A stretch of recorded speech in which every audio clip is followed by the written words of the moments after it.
Three friends vanished after a 1989 grad party. Car abandoned. Belongings left behind.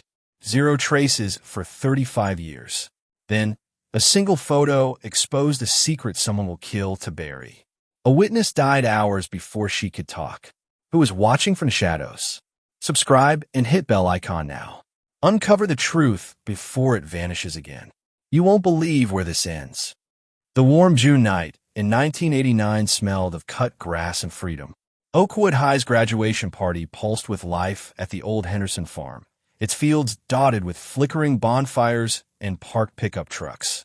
Music thumped from giant speakers, Bon Jovi, Madonna, mixing with laughter and the crackle of burning wood. In the heart of the chaos stood Mark Henderson, the farm owner's son, tall and restless in his faded denim jacket.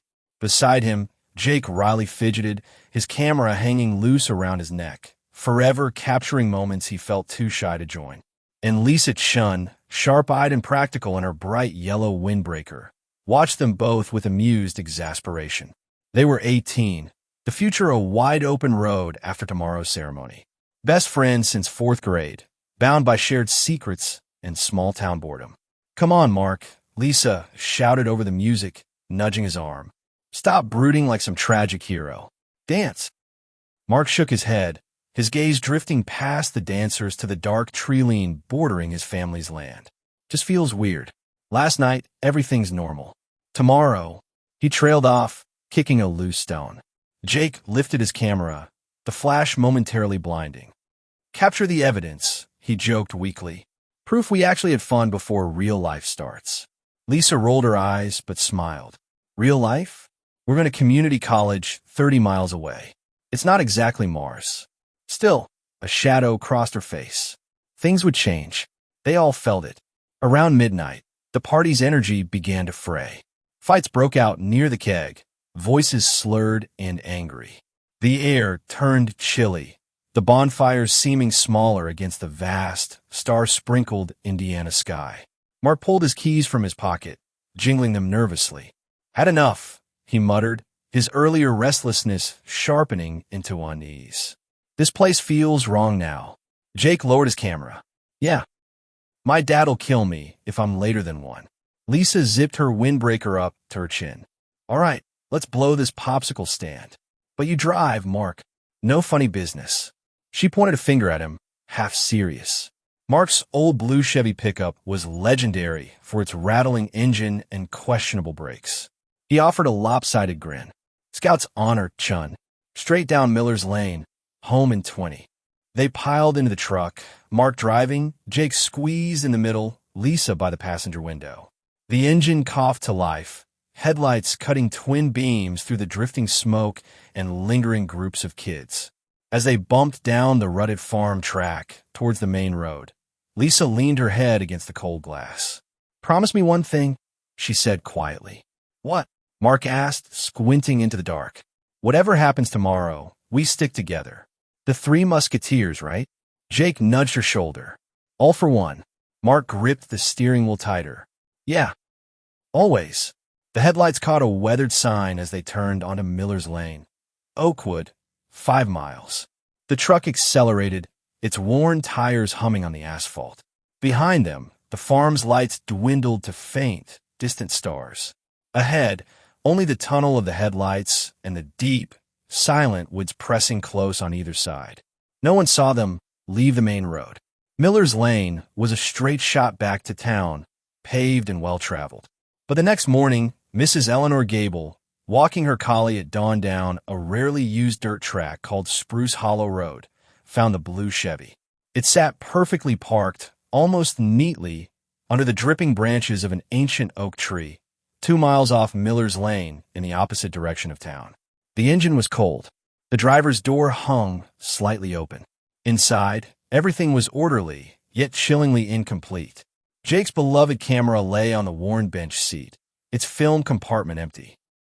Lisa's bright yellow windbreaker was neatly folded on the passenger side. Mark's denim jacket was draped over the steering wheel, keys still dangling from the ignition. On the dashboard, a single, freshly picked white trillium flower rested, its petals damp with dew. There were no skid marks. No signs of struggle. No footprints in the soft mud beyond the tire tracks, except Mrs. Gables and her dogs. It was as if Mark, Jake, and Lisa had simply stopped the truck, stepped out into the cool pre-dawn air of June 3rd, 1989, and vanished into the quiet embrace of the Indiana woods. A search began immediately. Hundreds of volunteers, police dogs, helicopters buzzing low over the dense canopy. They found nothing. No torn clothing, no dropped belongings, no disturbed earth. The woods gave up no secrets. The partygoers remembered little. The usual teenage haze of music, beer, and laughter. Mark seemed tense, Jake quiet, Lisa practical as always. No arguments witnessed, no cryptic goodbyes. The case grew cold, frozen in time like the image on a missing poster. 3 smiling faces beneath the stark, unanswered question. Where did they go? The years rolled over Oakwood like slow fog. Mark's parents sold the farm, the weight of the unknown too heavy on the land. Jake's father died, clutching his son's camera like a relic. Lisa's mother moved away, unable to walk streets that whispered of her daughter's laughter. The blue Chevy, dust-covered and silent, sat in an impound yard, a tomb without bodies. The official file gathered dust, stamped unsolved, insufficient evidence. The town learned to live with the hollow space where 3 vibrant lives had been. The mystery of Spruce Hollow Road becoming a ghost story told in hushed tones, a warning about dark woods and parties that went too late. 35 years passed. The world changed, technology boomed, but Oakwood's deepest wound remained untouched, a quiet ache beneath the surface of everyday life. The silence of that empty truck, the unsettling neatness of the abandoned jackets, the lone, mysterious flower. These fragments haunted the town's memory, a puzzle with pieces scattered into the void. What force, what reason, could make 3 friends simply walk away from their lives, leaving everything familiar behind in the dead of night, without a single trace? The woods held their breath, and Oakwood waited, though hope had long since turned to dust. The silence of Spruce Hollow Road deepened with each passing year, thickening like ice over a forgotten pond. Oakwood moved on, as towns must, but the absence of Mark Henderson, Jake Riley, and Lisa Chun lingered like a phantom limb.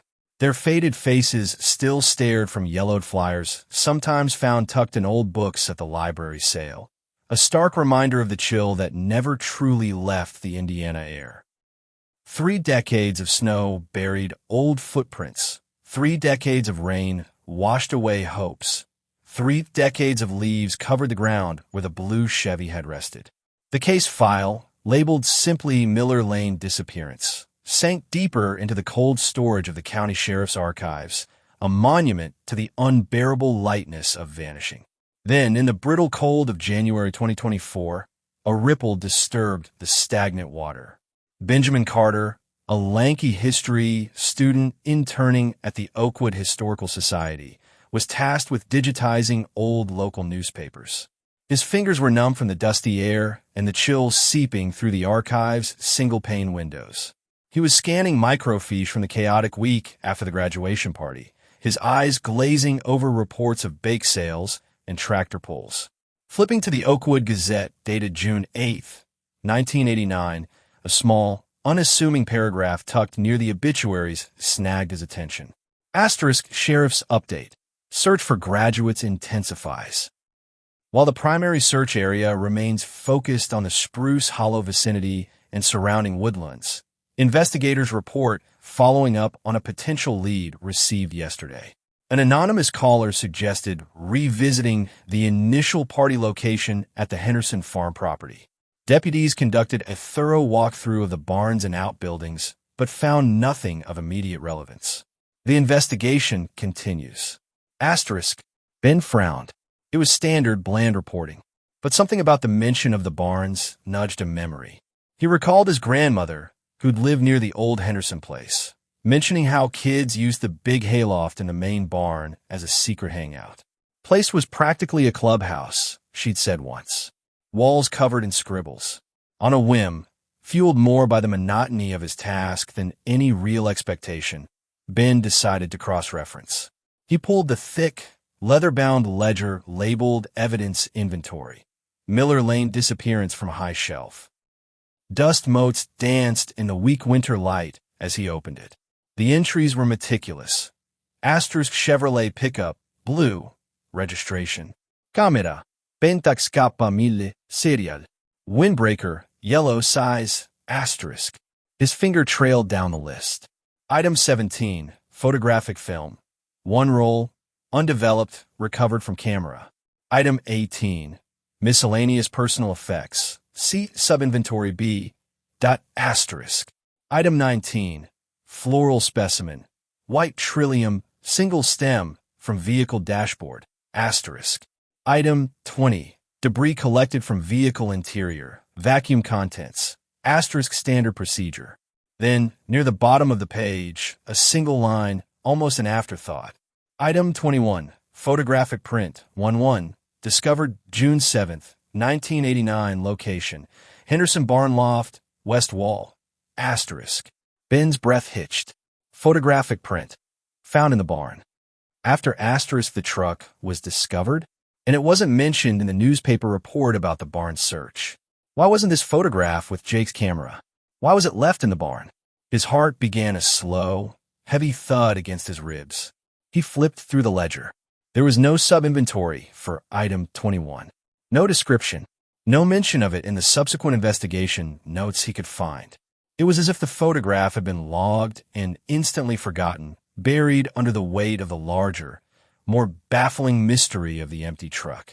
Driven by a sudden, electric curiosity, Ben spent hours combing through the Historical Society's disorganized back rooms.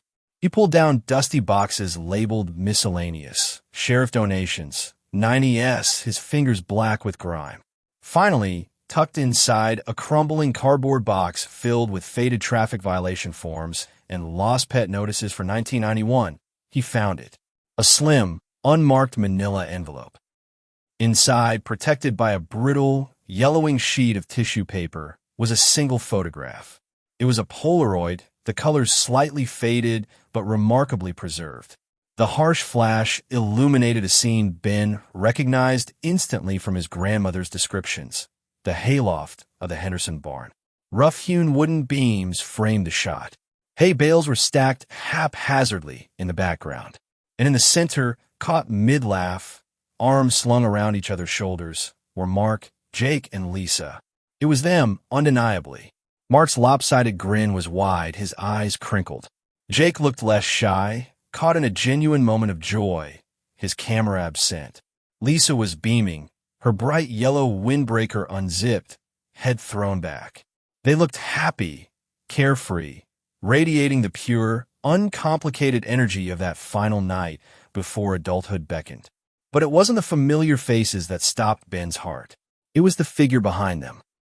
Pushed deep into the shadows near the back wall of the loft, almost blending with the stacked hay, stood a fourth person.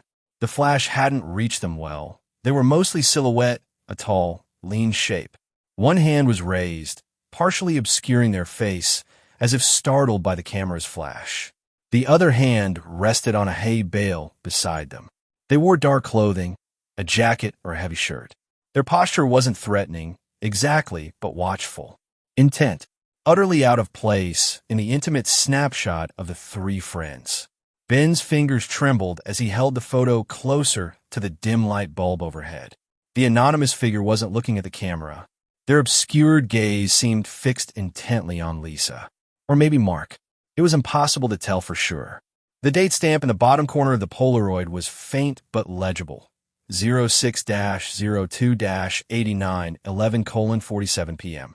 Taken just over an hour before witnesses last remembered seeing the trio leave the party together. Taken in their secret spot with an uninvited guest. Who was this fourth person? Why were they hiding in the shadows of the loft? Why had this photo been left tacked to the barn wall, found only after the disappearance, and then seemingly ignored? The official investigation had focused on the truck, the flower, the lack of struggle. This photograph, this silent witness watching from the dark, changed everything. It screamed that the vanishing hadn't begun on Spruce Hollow Road. It had begun here, in the laughter and the flash, in the heart of the celebration, with an unknown presence observing from the edge of the light. Ben carefully slipped the Polaroid back into its envelope, his mind racing. The cold air of the archive felt suddenly charged, thick with the weight of 35 years of overlooked truth. He needed to know more. Who took the picture? Jake's camera used film, not Polaroid. Someone else had been in the loft. Someone else had captured this moment. And that someone else might have seen the watcher in the shadows. Or Ben's blood ran cold. Or was the watcher the one who took it? He looked again at the raised hand obscuring the face. Was it a flinch from the flash? Or a deliberate move to avoid being identified? The trillium flower on the dashboard felt like a cruel joke now. This photograph, this single square of faded instant film found in the barn, was the real clue. A clue pointing not to the woods, but back to the party, back to a moment frozen in time, holding a secret someone had desperately tried to bury with dust and decades. The silence wasn't just absence anymore. It was the held breath before a long silent scream. Ben knew he had to find out who that shadow belonged to, and why the photograph had vanished from the investigation almost as completely as the three friends themselves. His fingers, still grimy, traced the edge of the manila envelope. The past wasn't finished with Oakwood. Not yet. A name, whispered only in the deepest archives, surfaced in his mind. Eleanor Gable. The woman who found the truck. The first witness to the emptiness. Did she know more? Had she seen anything else on that cold dawn in 1989? Something overlooked, something unexplained? The path forward felt treacherous, lined with the brittle bones of old secrets, but the face in the shadows demanded to be seen. The mystery, buried for 35 winters, was beginning to thaw, and the cold it released was sharper than any Indiana frost. Ben carefully placed the envelope in his worn satchel, the weight of it suddenly immense. He locked the archive door behind him, the click echoing in the empty hallway like the first footfall on a path long overgrown. Outside, the skeletal branches of winter trees clawed at a leaden sky. Oakwood looked the same, but everything had changed. The watcher was no longer just a shadow on film. It was a presence, real and unnamed, walking beside him into the present, its dark gaze fixed firmly on the past. The search for Mark, Jake, and Lisa had just begun anew, not in the silent woods, but in the forgotten corners of memory, and a photograph screaming its silent testimony. The next step felt terrifyingly clear. Find Eleanor Gable. Ask about the morning she found the truck. Ask about the silence. Ask about the flower. Ask about anything that didn't belong. The answers, he feared, might lie not just in what she saw, but in what she hadn't dared to say. The Polaroid burned against his side, a secret now shared between him and the ghost in the hayloft. The town slept beneath its blanket of snow, unaware that the deepest chill had just seeped back in. The old Gable house crouched at the end of Sycamore Street like a brooding animal, its paint peeling under the weight of years and secrets. Ben Carter approached it the next morning, the Polaroid envelope a lead weight in his satchel, the memory of Eleanor Gable's hesitant voice on the phone replaying in his mind. Asterisk, it's been so long, but that morning there was something small. Maybe it means nothing. Asterisk, her words had been fragile, laced with a tired sadness that made Ben's urgency feel like an intrusion. Still, he pressed gently, and she'd agreed to see him. Asterisk, come tomorrow. Early. Asterisk. He knocked on the weathered front door, the sound swallowed by the quiet street. No answer. He knocked again, louder. Silence. A prickle of unease, sharp and cold, traced his spine. He tried the knob. It turned easily in his hand. The door creaked, open on hinges that groaned in protest. Mrs. Gable. Ben called into the dim hallway. It's Ben Carter? From the Historical Society. Only the heavy stillness answered. The air inside was stale, thick with the scent of dust, old paper, and something else. Something faintly medicinal and cloying. His footsteps echoed too loudly on the worn linoleum as he stepped inside. Mrs. Gable, he called again, moving towards the living room doorway. He found her in her favorite armchair by the cold fireplace. Eleanor Gable sat perfectly upright, her head tilted slightly back against the floral upholstery. Her eyes were closed, her face relaxed in a way that looked unnatural, peaceful, yet utterly devoid of life. Her collie, a gray-muzzled shadow of the dog she'd walked decades ago, lay curled at her feet, whining softly, looking up at Ben with mournful, confused eyes. Ben froze. His breath caught in his throat, the air suddenly too thick to inhale. He didn't need to check for a pulse. The stillness was absolute, the finality undeniable. Shock washed over him, cold and numbing, followed by a wave of guilt so intense it nearly buckled his knees. He'd pushed. He'd asked her to remember. And now she was gone. Had the strain been too much? Had the past, dredged up after 35 years, been the final weight her aged heart couldn't bear? He stumbled back into the hallway, fumbling for his phone, his fingers clumsy with shock. He dialed 911, his voice a hoarse whisper reporting the discovery. While he waited, pacing the narrow hallway, the guilt curdled into something darker, suspicion. The timing was too cruel, too precise. She'd agreed to talk about that morning. The morning she found the truck. The morning she'd seen something small, something she thought meant nothing. And now, hours before she could share it, she was dead. His eyes scanned the hallway, desperate for distraction, landing on a small, cluttered table near the door. Bills of the local newspaper, a few envelopes. And there, propped almost carelessly against a dusty vase holding plastic flowers, was a plain white envelope. His name was written on it in a shaky, spidery hand, Benjamin Carter. Heart hammering against his ribs, Ben snatched it up. It hadn't been there when he entered. Someone must have slipped it through the mail slot recently. He tore it open. Inside was a single sheet of plain paper. No signature. Just 3 words, typed in a common, unremarkable font. Leave it buried, asterisk, asterisk. The message hit him like a physical blow. The cold dread he'd felt in the archive returned, magnified 100-fold.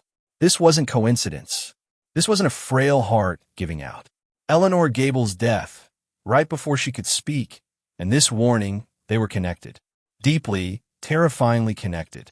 Someone knew he was digging. Someone knew he'd found the Polaroid.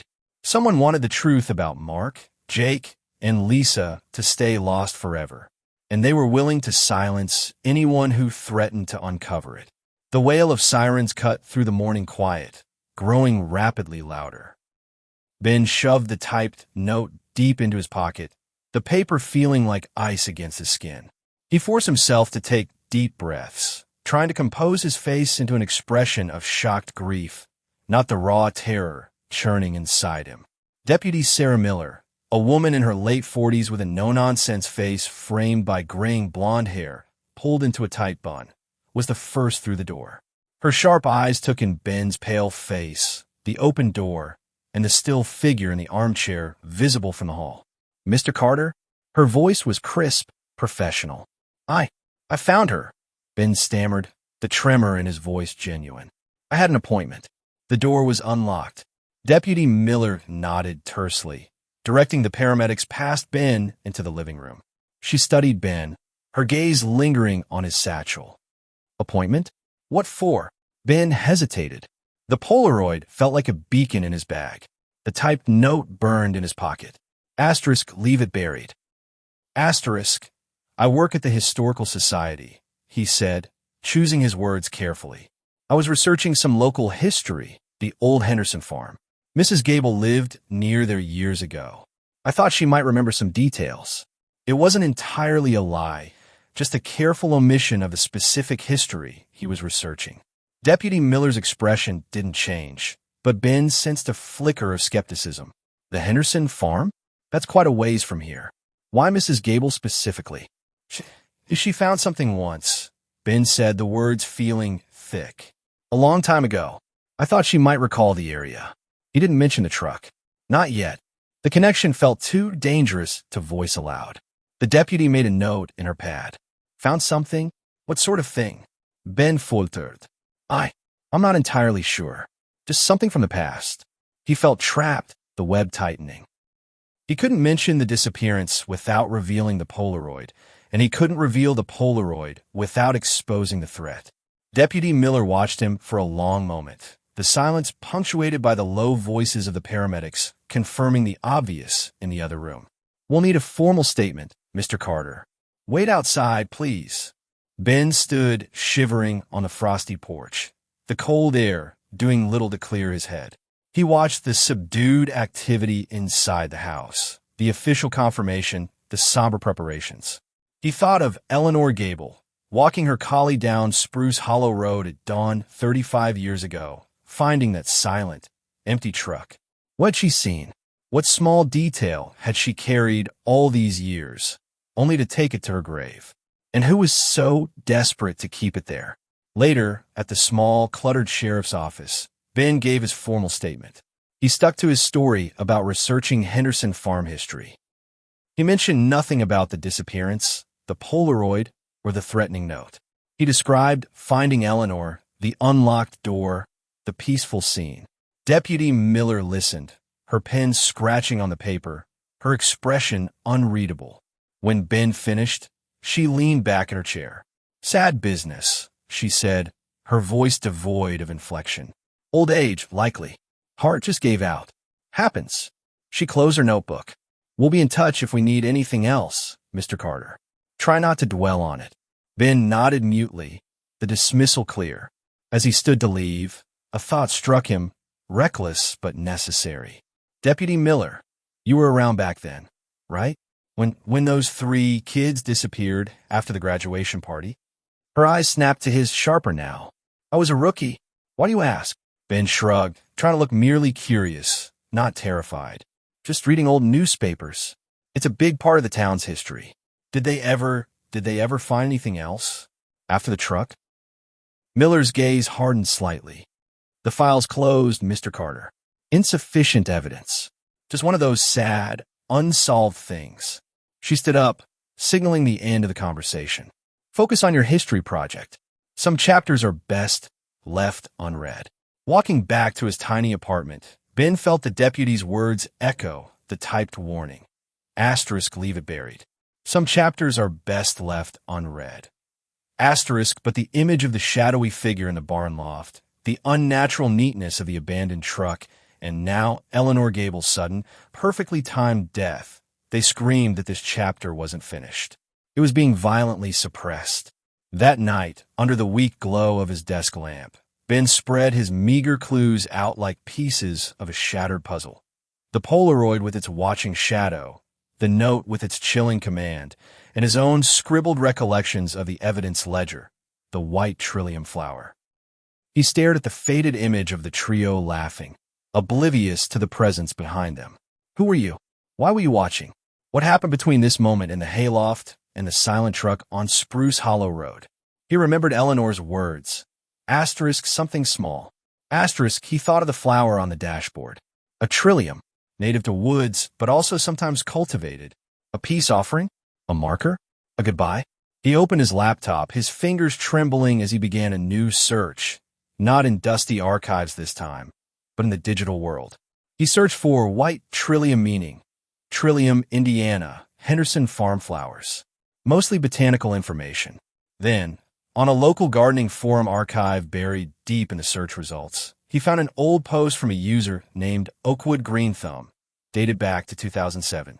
Asterisk. And remember the Henderson place before they sold up? Beautiful wild trilliums used to bloom near the old stone well at the back of the west pasture every spring. Picked a few myself as a kid, though Mrs. Henderson always scolded us. Said they were special, almost like a family thing. Shame they're probably all gone now. Asterisk. The west pasture, near the old stone well. Not deep in the woods of Spruce Hollow Road, but back on the Henderson farm itself. A specific location tied to the Henderson family. Why leave a flower from there in the truck, abandoned miles away? Was a message? A connection back to the farm? Back to the barn where the Polaroid was taken? Back to the shadow? Ben leaned back, the hum of his laptop loud in the silent room. The pieces were scattered, jagged, not fitting together yet, but a pattern was emerging, pointing relentlessly back to that June night in 1989 and the land Mark Henderson's family had owned. Eleanor Gable had been silenced. Deputy Miller had warned him off. Someone was watching. The shadow from the Polaroid wasn't just a figure in the past. Its influence stretched into the present, cold and threatening. He looked at the typed note again. Leave it buried. The command was clear, the danger palpable. But looking at the laughing faces of Mark, Jake, and Lisa frozen in that flash of light, Ben knew he couldn't stop. The Trillium wasn't just a flower, it was a thread. The West Pasture, the stone well, that was his next step. He had to go back to the beginning, back to the Henderson farm. He just prayed he wouldn't be walking straight into the shadow's waiting grasp. The silence of Spruce Hollow Road had been broken, not by answers, but by a chilling warning and a fresh grave. The mystery hadn't been solved. It had turned deadly. And Ben Carter, armed only with a faded photograph and a terrified determination, was now walking straight into its dark, beating heart. The farm awaited, holding its secrets close, guarded by the ghost of a flower and the unseen eyes of a watcher who had waited 35 years to stay hidden. The rain started as Ben Carter turned off the county road onto the overgrown track leading to the old Henderson farm.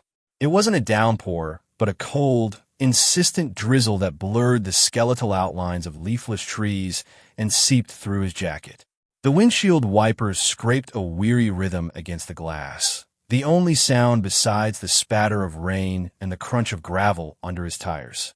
The farm felt less like a place and more like a wound in the landscape, long abandoned but refusing to heal. Fences sagged like broken bones. The barn, its red paint bleached to a sickly pink and peeling away in great strips, loomed against the gray sky like a crumbling tombstone. Beyond it, the outline of the farmhouse was barely visible through the tangled mess of dead weeds and thorny bushes that had swallowed the yard hole. Ben parked near the collapsed remains of a chicken coop, the engine cutting out to leave only the drumming rain. The silence pressed in, heavy and watchful. He pulled his collar tight, the image of the typed note, "Leave it buried," flashing in his mind like a warning beacon. Eleanor Gable's peaceful, lifeless face followed close behind. This place, soaked in 35 years of rain and silence, felt like the belly of the beast. The Polaroid in his satchel seemed to hum with a cold energy. The shadow was here. Its roots were buried deep in this soil. He pushed open the car door, the damp chill hitting him instantly. The air smelled of wet earth, decay, and something sharper, like rusted metal. Ignoring the looming barn for now, he focused on his target, the West Pasture and the old stone well. According to the Gardening Forum post, that's where the special trilliums grew. The flower left on the dashboard. The silent message. Navigating the overgrown path towards the back fields was like wading through a forgotten dream. Thorny brambles clawed at his jeans. Mud sucked at his boots. Rain dripped from the bare branches overhead, icy droplets finding their way down his neck. The West Pasture, when he finally reached it, was a vast expanse of dead, yellowed grass flattened by winter, bordered by dense woods on one side and the decaying farm structures on the others. And there, near the far tree line, stood the well. It wasn't the picturesque stone circle of fairy tales. It was low, built of rough-hewn, moss-covered rocks, maybe 3 feet high. The wooden structure that once held the bucket had long since rotted away, leaving only a few splintered stumps. The opening was covered by a heavy, lichen-spotted slab of concrete, tilted slightly askew. It looked ancient, forgotten, a discarded mouth sealed shut. The ground around it was churned mud, showing signs of recent animal activity, deer tracks, maybe a raccoon. But nothing human, nothing recent. Ben approached cautiously, the sense of being watched intensifying with every step. He scanned the tree line, the dilapidated barn in the distance, the rain-swept pasture. Nothing moved but the falling rain. Kneeling by the well, he ran a hand over the cold, wet stones. This was the place. The trilliums had bloomed here, a splash of white life in the spring, special to the Hendersons. Why bring one flower from here to the abandoned truck miles away? A farewell? A marker? An apology? He examined the concrete cover. It was heavy, immovable without tools. He probed the muddy ground around the base of the well, pushing aside clumps of dead grass with his gloved hands. Mud, roots, more mud. Discouragement started to creep in, cold and heavy as the rain soaking his back. Was he chasing ghosts? Had Eleanor's something small died with her? Had the shadow won? Then his fingers brushed against something solid and smooth, half buried in the mud right where the well's stones met the earth. Not a rock. He dug carefully, scooping away the cold, wet soil. It was small, rectangular, made of metal, tarnished silver or pewter. He pulled it free, wiping away the thick mud with his thumb. It was a locket, an old-fashioned oval locket on a delicate, broken chain. The metal was cold against his skin. His heart hammered against his ribs as he fumbled with the tiny clasp, his numb fingers slipping on the wet metal. It sprang open. Inside, protected by thin glass, were two tiny photographs, miraculously preserved. One side showed a young woman Ben didn't recognize. Dark hair, serious eyes, maybe in her 20s. The other side his breath caught. It was a younger Mark Henderson, perhaps 12 or 13, grinning that same lopsided grin, his arms slung around the shoulders of the same dark-haired woman. They looked happy, intimate, family.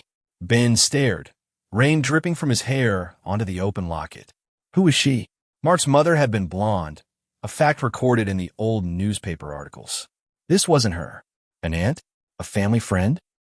Why bury her locket here, by the special well? Was she connected to the Trilliums? To the shadow? A sharp crack shattered the silence. Not thunder. The sound of a heavy branch snapping underfoot. Close. Ben snapped the locket shut, clutching it tightly in his fist as he whirled around, scanning the rain-blurred pasture and the dark tree line.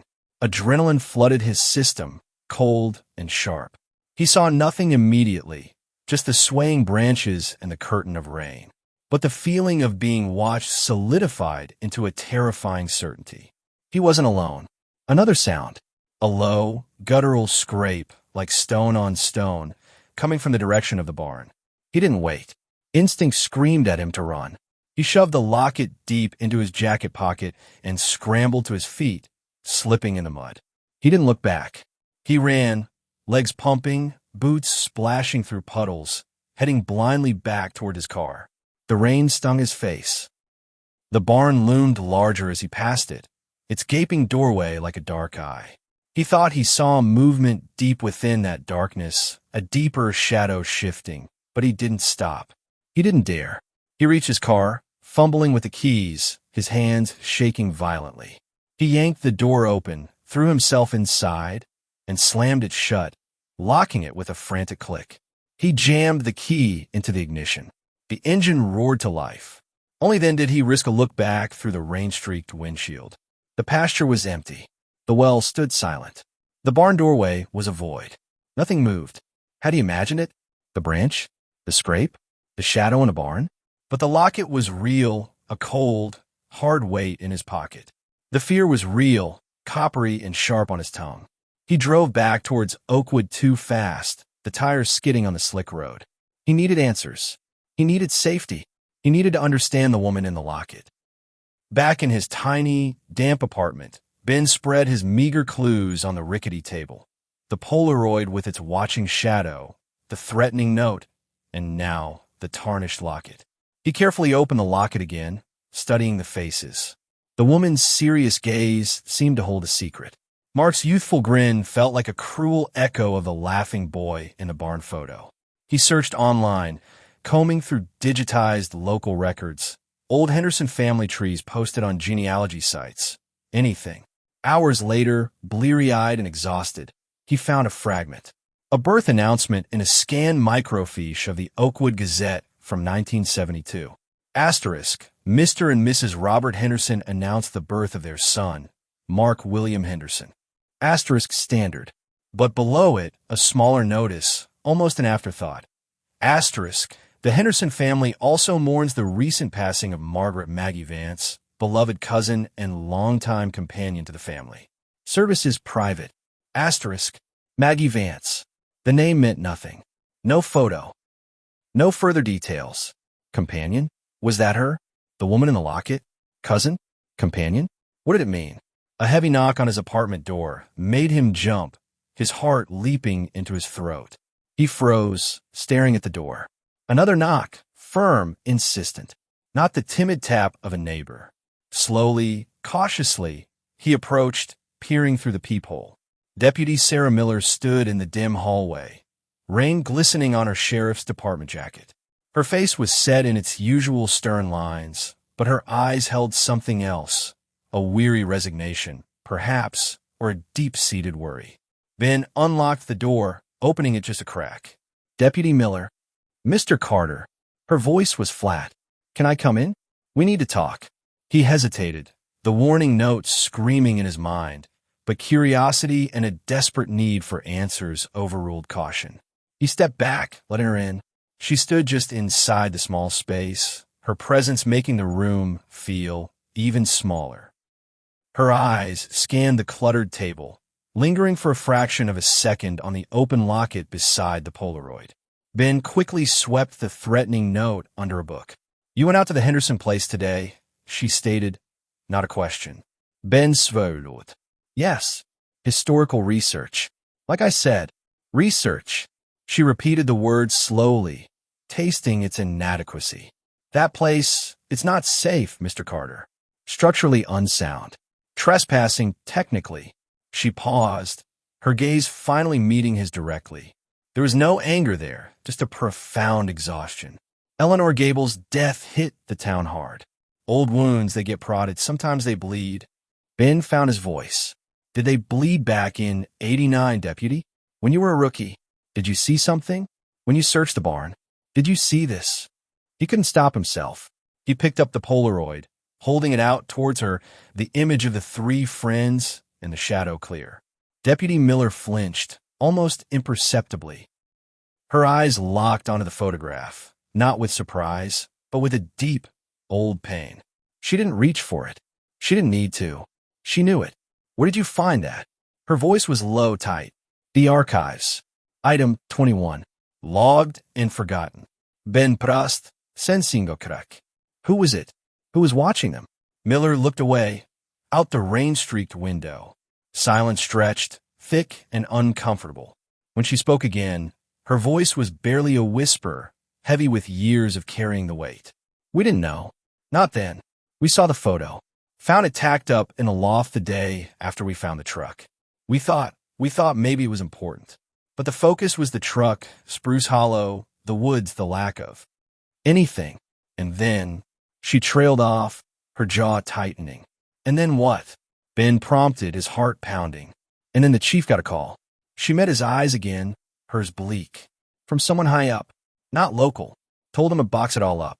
The photo, the film from the boy's camera, the flower, the vacuum debris, all of it. Label it, store it, forget it. Said it was a dead end. Said digging would only hurt the families more. Said it was better, quieter, for everyone if it just went away. She glanced at the locket on the table, especially if certain connections came to light. The woman, Ben asked, pointing to the locket. Maggie Vance? Mark's cousin? Companion? What connection? Miller shook her head sharply. I don't know specifics. I was just a rookie. I followed orders. We all did. The chief, he looked scared, Mr. Carter. Truly scared. Not of local gossip, but of something bigger. Something that could reach right into Oakwood and make things disappear. She gestured vaguely toward the Polaroid. That shadow? Maybe it wasn't just a person at a party. Maybe it was a reminder. A warning even then. She took a deep breath, her shoulders slumping slightly. Eleanor Gable found the truck. She saw something small. She told me once, years later when she was deep in her cups. Something fluttering near the truck door in the dawn light. Like a piece of paper caught in the grass. She picked it up, said it was just a scrap, nothing important. She threw it away later that day. But she always wondered after. Ben remembered the evidence ledger. Item 20. Debris collected from vehicle interior, vacuum contents. Had that scrap been missed? Swept up and dismissed as trash? What had it said? Deputy, Ben said, his voice raw. 3 people vanished. Doesn't the truth matter? Truth. Miller gave a short, bitter laugh. Sometimes the truth is a luxury towns like this can't afford. Sometimes it just brings more pain. Look at Eleanor. Her gaze was piercing. Look at yourself. Jumping at shadows. Digging in the mud. Carrying ghosts in your pocket. She nodded towards the locket. Whatever happened to Mark, Jake, and Lisa, it's buried deep. Buried with reasons people with power didn't want found. Buried with Maggie Vance. Maybe. That locket, it's just another piece of the grave. Put it back, Mr. Carter. Put all back. She straightened up, the deputy mask sliding back into place, though it couldn't hide the deep lines of strain around her eyes. I came to tell you the official finding on Eleanor Gable. Natural causes. Heart failure. Case closed. She paused at the door. Your research project on the Henderson farm? I suggest you wrap it up. Oakwood's history is best left in the past. For your own good. Stay out of the rain. Stay out of the fields. Her meaning was unmistakable. She opened the door. Goodbye, Mr. Carter. She left, closing the door softly behind her. The silence in the apartment roared. Ben stood frozen, the Polaroid in one hand, the cold locket in the other. Deputy Miller hadn't solved the mystery. She deepened it, confirmed its roots in power and fear. The shadow in the barn wasn't just a person. It was a symbol of the force that had buried the truth. Maggie Vance was a key, but her lock remained hidden. The scrap Eleanor saw, gone forever. The trio's fate, swallowed by the same silence that had covered Oakwood for 35 years. He looked at the laughing faces of Mark, Jake, and Lisa. He looked at the shadow behind them, watching. He looked at the young Mark and the serious woman in the locket. Connections, but no answers. A network of secrets, not a path to truth. The next morning, under a sky still heavy with unshed rain, Ben Carter packed his small car. He placed the Polaroid and the locket carefully in a sturdy envelope, sealed it, and addressed it to a university archive specializing in Indiana history, far from Oakwood. He included a typed note with the bare facts, where they were found, their possible connection to the 1989 disappearance. No theories, just evidence, finally sent into the light, beyond the reach of small towns' buried fears. He didn't say goodbye to anyone. As he drove out of Oakwood, the town looked smaller, grayer, huddled under its blanket of secrets. He passed the turnoff to Spruce Hollow Road, a shiver tracing his spine. He passed the faded sign for the Henderson farm, now just a tangle of weeds and ghosts in the rearview mirror. He didn't know what happened to Mark, Jake, and Lisa. He didn't know who the shadow was, or who had silenced Eleanor, or who had sent the typed warning. He didn't know why Maggie Vance's locket was buried by the well, or what her connection truly meant. The mystery remained unsolved, a complex knot of human lives, hidden power, and unanswered questions buried deep beneath the Indiana soil. But he knew one thing. The silence wasn't complete anymore. The photograph and the locket existed. Their story was recorded, preserved, waiting. And somewhere, perhaps in the decaying barn, or watching from the edge of the dripping woods, or walking the quiet streets of Oakwood, disguised as ordinary life, the shadow remained. Not gone, just waiting, like the town itself, holding its breath for the next time someone dared to dig. Ben drove south. The image of the watching figure burned into his mind, a silent companion on the road ahead. The past wasn't finished. It had just found a new keeper. And the trilliums, if any still bloomed by the old stone well, would open their white faces to the spring rain, holding their own silent vigil over secrets yet unearthed. The mystery of Spruce Hollow Road lived on.